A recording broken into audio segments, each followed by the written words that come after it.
এটাকে আমি আনন্দ র্যালি বলতে পারি, যেহেতু আজকে মহিলা দলের জন্মদিন। আজকের এই জন্মদিনে মহিলা দল আনন্দ র্যালি বের করতে যাচ্ছে। সেই জন্য আমি নারায়ণগঞ্জ জেলা বিএনপির পক্ষ থেকে মহিলা দলকে ধন্যবাদ জানাই।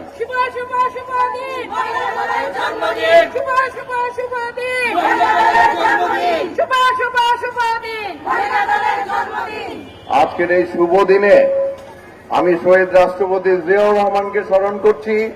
এই জন্য স্মরণ করছি যে তিনি বাংলাদেশ জাতীয়তাবাদী দল প্রতিষ্ঠা করার পরেই তিনি প্রথমে উপলব্ধি করলেন, যেহেতু দেশের অর্ধেক জনসংখ্যাই হলো নারী, কাজে নারীদেরকেই আগে সামনে এগিয়ে নিয়ে আসতে হবে। দেশের অর্ধেক ভোটার হলো নারী, কাজে নারীদেরকে বাইরে রেখে কোনো উন্নয়ন এবং অগ্রগতি কোনোভাবেই সম্ভব নয়। সেই জন্য জিয়াউর রহমান সাহেব মাত্র 7 দিন পরেই, বিএনপি প্রতিষ্ঠিত হওয়ার মাত্র 7 দিন পরেই এই বাংলাদেশ মহিলা দল, জাতীয়তাবাদী মহিলা দল প্রতিষ্ঠিত করেছিলেন।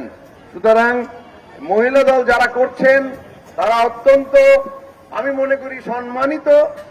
আমি মনে করি তারা অত্যন্ত গর্বিত এবং শহীদ রাষ্ট্রপতি জিয়াউর রহমানের সবচাইতে প্রিয় দল বাংলাদেশ জাতীয়তাবাদী মহিলা দল।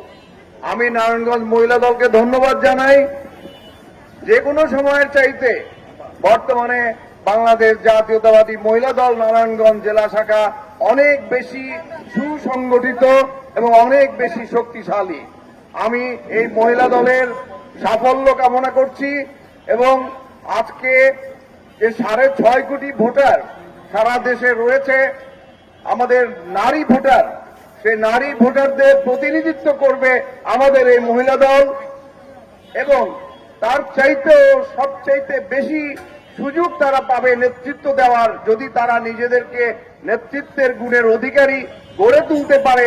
বিএনপির সকল কমিটিতে 15%, 15%, শতকরা 15% নারী নেতৃত্ব আমরা জায়গা করে দিব। সুতরাং নারীদেরকে তাদের যোগ্যতার প্রমাণ রেখে সামনে এগিয়ে যাওয়ার আহ্বান জানিয়ে, ধন্যবাদ জানিয়ে আমি আমার বক্তব্য শেষ করছি। খোদা হাফেজ। বাংলাদেশ জিন্দাবাদ। বাংলাদেশ জাতীয়তাবাদী মহিলা দল জিন্দাবাদ, জিন্দাবাদ।